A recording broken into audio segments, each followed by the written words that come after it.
this is Runa here, and I have an important message for you. We're living in turbulent times. Conflict and social unrest seems to be everywhere, and rapid technological changes are only adding to the culture of upheavals. Uncertainty about the future, about ourselves, loom large in the collective consciousness of humanity. But is there a realistic path towards liberation, peace, and happiness for us all? Well, yes, according to myself and the co-author of the book, Story of Boxes, Nicholas Haynes, we feel so. The issue is that we all have tendency to think in boxes, mentally placing people's ideas and even objects like underpants into rigid categories. Some of these categories or boxes are good. They are a source of joy and comfort. Others are bad, responsible for creating immense pain, isolation, and division in the world. And others, they're just plain ugly. Once you become aware of the boxes that rule your personal life, you can break out of the box-based thinking and live a life that is freer and happier. You are no longer caged in by the walls of mental boxes. By investigating our unconscious and conscious boxes and sharing inspirational stories and easy-to-grasp examples, this sometimes even funny book gives you a new way of thinking about reality. It explores some of humanity's most salient and enduring basics, including genders, race, sexuality, religion, and class, and gives you a key to unlock the boxes in your own mind. If you want to know more, please go to www.nomorebooksmovement.com/the book. And now let's continue with our podcast.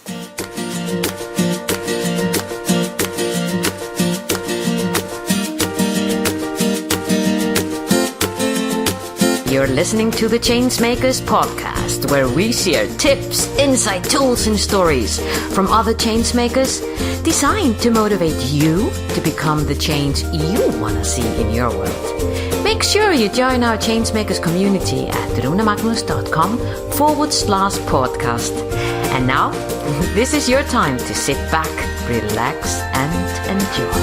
Oh my God, folks, we have a guest calling in from LA, beautiful sunny LA, and I have to tell you, as I've been here in my country, Iceland, feeling a little bit stuck these days, I have to be honest. Iceland, the part in Iceland where I am based is the capital area, and I think we've had the worst summer so far for the past 100 years. So I think we had probably around, I might be exaggerating, but it feels like we had like 2 hours of sunshine for the past 2 months. But it gives me a lot of sunshine just thinking about our guest today, Esther Weinberg, who is calling in from LA, the sunny side of life.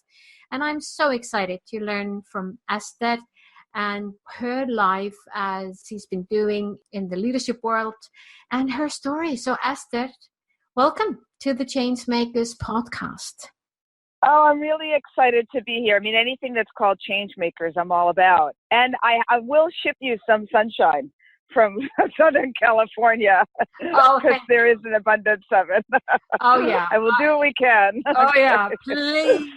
Please. Oh, yeah. That would just make our day for sure. I'm happy to. We could actually do that. Esther, let's start with the beginning. You Sure. are a former Disney executive, and you're turning yourself, you've been a change maker, turning yourself and your career into something extraordinary. Can you share with us, introduce yourself and share with us, who is Esther and what drove you forward to leave Disney of all places? It's a confluence of things. It's an interesting thing because I think that when you're an executive inside of a company, because I could still consider myself an executive because I'm dealing with many executives, and so it's a different vantage point and purview. And I would say that, I had been in corporate America for a long time. Well, it's funny because I've had my business now for almost 20 years, which I can't believe. Wow. It's crazy. It's like another lifetime in some respects. So is this like the other life or my previous life? Right? I'm not sure. It's like a second marriage, you know what I mean? And it's better the second time. So I'll say, even though the first one was great. So I will say that, I was an executive inside of media companies, and I love being an executive inside of media companies because how much that environment shifts and evolves and changes, and the speed in which, and I really respect entertainment so much because they have such an impact on pop culture. We can debate that from here to tomorrow, but it does have such a significant impact. And so I was an executive at Disney, and a few things happened. One was that it was on both sides, both my boss's side and my side, to give fairness to both. So I think that on my side, I had gotten in a job, I had elevated to a point, and I didn't love the job that I was in. I was doing a job that I thought, it's very, very commonplace that I see that you want something, like you want the next rung, you're after it, you're young, you're hungry, and you get it. You go, what the heck did I want? Yeah. And the job to which I elevated in, it didn't exist. And so we were creating it because it was such a mammoth job. And so I think that there was many different pieces of it that weren't coming fully together. And so I think that I had kind of lost sight of what I really had wanted. I think that my boss and I agreed that we would part company because we felt like it both wasn't right for both of our sides. And so it wasn't a good working relationship. And I think at that point too, I had gotten to the place where I'd become so disillusioned and so stressed that I got myself fired at one, when I was at the end. We had decided to quit, and then they said, I think you should go. So I think that it's an interesting thing because at the time that all of it happened, there didn't exist, or at least the way it exists today, people that train and develop leaders. And so there wasn't someone to lean on, or I didn't really have mentors at the time. I had one mentor who was like, I think you need to do something else because it doesn't seem like things are a right fit anymore. And he was right, but I did need more guidance. And I'm not blaming anybody. It was on myself, my own evolution of how do you look for that, and how do you get that, and how do you ask for help, and how do you develop yourself as an executive. And so that was the reason why I had left. And then it was funny, not funny necessarily, but I would say that when I decided, because I was in the marketing and publicity end of things, that what I would do was I would start my own publicity company, which was crazy because when I had realized that it's not really what I had wanted, but I was really lost and trying to figure out what I did want. It's sort of like, well, what do you mean if I can't lean on what I've known for all these years that I've made a very successful career, then what am I doing? Where do I go? What do I do? How do I evolve? And so I had gotten, some great opportunities of doing publicity with great companies like Comedy Central and Oxygen. And so I was doing freelance work, and then I was an interim executive for those companies. And then I experimented with, I thought one day, because the profession of executive coaching didn't quite exist at the time. And I thought, I wonder if I brought a group of people together, friends of mine, and I gave them a mandate, come to my house, potluck every week. You get fed. You have to bring your food, but everybody gets fed. And if everybody set something that they wanted to achieve within a period of 8 weeks, and I facilitated and moderated it. And mind you, at the time, I really didn't have any training or experience, which I, after this, got. I wondered what would happen. And within 8 weeks, people transformed the likes of which they had never realized they could, and I couldn't believe they could. Wow. And it was really this whole notion of what is it to really transform yourself, what kind of support you need to do that, because many people self-generate, and I'm not saying that all of these incredible people that came to my house every week didn't do that and not still incredibly successful, which they are, but I will say is that the support in which we all gave each other, for me, it got to a point of the level of influence that we can have on each other in our lives. And so how do we really elevate that? Because what I found was that, and this is the essence of probably my core work for so many years, is that what I saw in those 8 weeks is if we create an environment of trust, respect, and safety, which is the definition of what I call dignity, what could happen to people in such an environment? And in 8 weeks, it was like someone strapped jet propulsion fuel onto everybody and they shot to the moon. Yeah. And so afterwards, I was so taken by it. I thought, well, how do I make this a career and a profession? Because that kind of momentum I want for myself, and I want to be able to provide the environment to which people can do that for themselves and people can do that for their teams.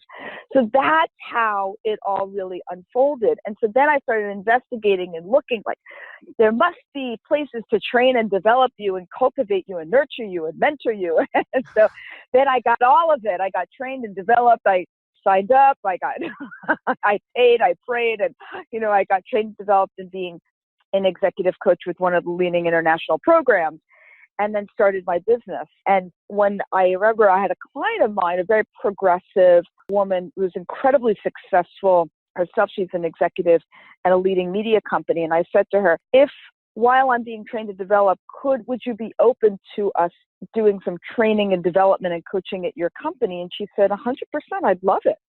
Because we developed this trust with each other. And so there it went. All of a sudden it took off. So that was 18 and a half years ago. And so that's really the seed of where everything started. Yeah. And it sounds to me like you unconsciously or consciously at the time, you were just starting what we call a mastermind group. And yes, I love that story. Right. Yeah, something that you're not even aware of that you're doing, but when you look back, you think, "Hey, this is what I was doing." And the concept, dignity zone, magical, absolutely magical. We the changemakers, we're talking about how this tendency with human beings that we place everything and everyone and ourselves included into a box. Yeah. And the boxes come in, well, we say it, they can be good, they can be bad, and they can be plain old ugly. That's the name of the book, by the way. The story of boxes, the bad and the ugly. Yeah. And I love that.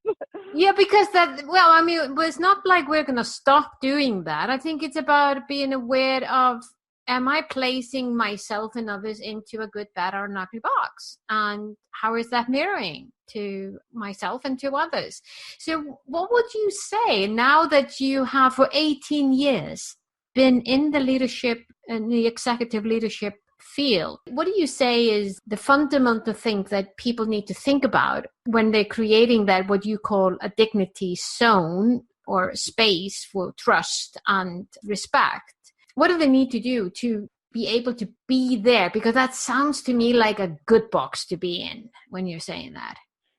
Yeah, it's an interesting thing because when I say, let me take a step back and just define this for a second. When I say dignity zone, what I'm talking about is it's a context, it's a filter, and it's also a consciousness. What I mean by that is that it's an approach. I am taking on the notion that I'm going to create an environment of trust, respect, and safety for myself first. Yeah. I am by default and by design, as a dear friend of mine would say, then implement it with teams and inside of organizations. Because it's so ingrained in my DNA that my commitment is to make it as part of the DNA of my team and part of the DNA of my organization. Yeah. Now, what that entails a few things. First of all, it entails a commitment to my own growth and development and learning, to the likes of which I had never even been committed to before, which means that, this, as human beings, we are interacting with other humans. That's what makes work so complex. Work is not so complex because of the work. Work is so complex because of the people. Yeah. And so I remember I heard someone would say, if I came to work and just did the work, I'd come in at 9, I'd leave by 11. Yeah. But I have to deal with people. AM. Because I have to deal with people, I'm here all day. So what I would say is that it's an interesting, when you decide that you're going to create what I call this dignity zone, which is basically the zone of which I choose to put around myself, boundaries, my standards, my way of being, is in this lens of dignity, trust, respect, and safety for me. And then I'm going to create a dignity zone for my team, trust, respect, and safety for them. And I'm going to then implement it for my organization. Now, that does not mean that people won't screw up, mess up, be disrespectful, nasty, bullying, and just a jerk. It doesn't mean that any of that, it's not sunshine and unicorns. But what it means is that if I am a bully, if I'm a jerk, if I make a mistake, if I have a misstep, the way in which I am treated, the way in which I'm confronted, the way in which I am talked to is in an elevated way. Means that you will be coached, you'll be mentored. If that doesn't work, you'll be ushered out of the organization. Dignity Zone isn't a utopia that's the Garden of Eden that everybody comes in and all of a sudden everyone's happy and lovely and the rest. Because sometimes our learning is in, like, there's a few people that I coach that do have bullying tendencies and have been told that they're bullies. But the difference is once they awaken to the awareness of it, like I'm working with a woman now where we got feedback when we were doing an assessment where someone said she blames people, throws them under the bus, as we would say, but basically blames people, puts people at odds, makes people feel like they're really less than. And so once she got that, she was like, that's not who I want to be. What do I need to do to change? And now her work is to say, like, whatever, she probably didn't even know she had any kind of dignity zone or anything, but her commitment to herself was to learn and to shift her own behavior, to elevate her behavior. Like, how do I elevate that? Because anything we're doing in organizations is I'm elevating me, I'm elevating you, I'm elevating the company. That's really what our job is. But first I got to elevate me, because look, let's say if I'm I'm an assistant inside of a company. They may listen to this and go, that's nice, Esther, but I have no authority. I can't elevate anything. But you can. You can elevate the way you treat people, the way you show up, your attitude to work. That's where it starts from. The genesis of creating the dignity zone is your own commitment and desire and intention of saying, I'm going to do this. And when there's speed bumps along the way, I'm going to examine my own behavior. I'm going to course correct, and I'm going to help you do the same. Those are the fundamentals of it. Yeah. And really making that conscious choice to leave that ugly box, what I would call an ugly box, into a place where you are actually giving yourself then the access to the dignity zone, aren't you? That's right. Yeah. And I would say too, it's funny because as my wife says oftentimes is that everything serves a purpose. Yeah. And even when you're stuck in a bad place that's dark or ugly, as you say, that too serves a purpose, because if it is a catalyst, because look, when I coach and work with people, sometimes, like, for example, I'm working with a woman now, extremely introverted, very shy, incredibly bright, been hired at a company. When you rise to the level of an executive, what are people paying you for? They're paying you for your ideas and paying you to manage people. Really, in essence. And of course, to make money, all that comes with it. I understand that. So she's hired at a company. She's come from the tech world. She's now in an entertainment company, and it's a very different culture. She's having a bit of a tough time because you're in a more extroverted culture, a more of a very direct and hard-edged culture, and she's not that. So when I was doing her assessment the other day, a woman I was interviewing said, it was interesting. She was in a meeting the other day, and it's like she swung the pendulum to the whole other side, where she was strong and a bit more, very direct and in your face. And it's funny because once you are one way, in some respects, you must swing the pendulum sometimes all the way to the other side to know the degrees in which to then come to the center. I have behavior where, for example, if I'm in a room and I'm not necessarily paying attention, I'm not listening well, I'm not reading the room, I'm not getting signals to when my ideas are not landing on people, and then all of a sudden I go to a place where I'm asking 1,000 questions and I'm shut up and I'm quiet, people are going to be like, what the heck happened to her? But that could be the only way that you then know what your center is. Absolutely. I couldn't agree with you more. That's beautiful. And now, 18 years in your way of really helping people to create that same thing for themselves and for teams and companies.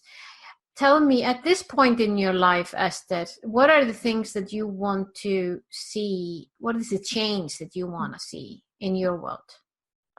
Well, I mean, the number one thing that I have seen for all the years that I've worked inside of organizations that I do think is fundamentally missing is this whole concept of dignity. And I do believe that business is the catalyst for changing our planet, really. Yeah. I really do. Yeah. Because businesses generate jobs, they generate money, they generate impact.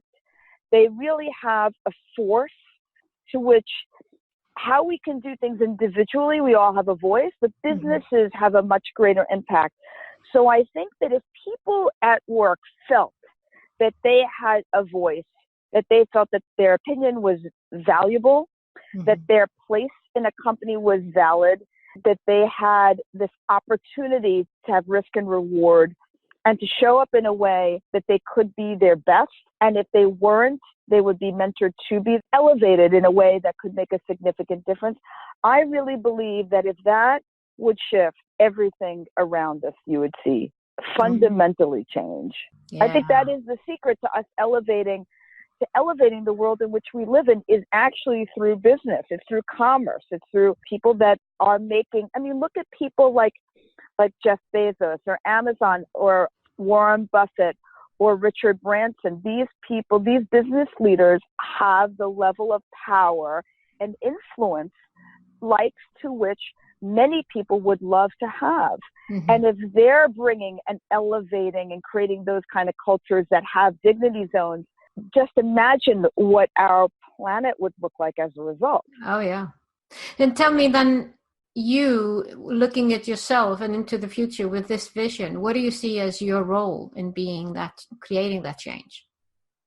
I think, it's a funny thing because I've thought a lot about this, and it's not a small thing because I, like many, suffer from significance. I would say that I believe my role in all of this is to be a voice of it. Because we need many voices championing the same thing because it's not an easy row to hoe or row to toe. It's not. So I believe that the more that I speak of it, encouraging other people, teaching, mentoring, coaching, training, I do believe that is my role in all of this to bring this about. Yeah. And bring it back on a larger scale too. Yeah, exactly. And use your art. Esther, this has been a pleasure. I can tell you, at least for me, I have a whole new feeling for the word dignity, not to mention how important it is for me to think first about how I can create a dignity zone for me so that I can share the same thing to others. And I think you're absolutely right on that. So thank you for being the change that we all want to see in this world. Well, Runa, I'll say one more thing before we leave each other is that, and I didn't mention before, my job, your job as well, is to hold the space for people. Yeah. Because oftentimes, if we just hold space for people, that's part of really what coaching is. Yeah. We really hold the space for people with the right level of curiosity and inquiry, which anyone can do, whether you're an executive or not, or any walk of life. That in itself could help to make and create a dignity zone for others. So thank you so much for everything today. Thank you.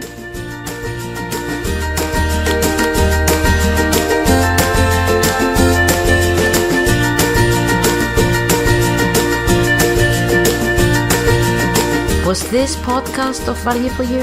I sure hope so. If so, feel free to share the love and give us your generous review on iTunes or Stitcher. And remember that you can always go to runemagnus.com to find out more about the Changemakers and how we can help you drive the change you want to see in your world.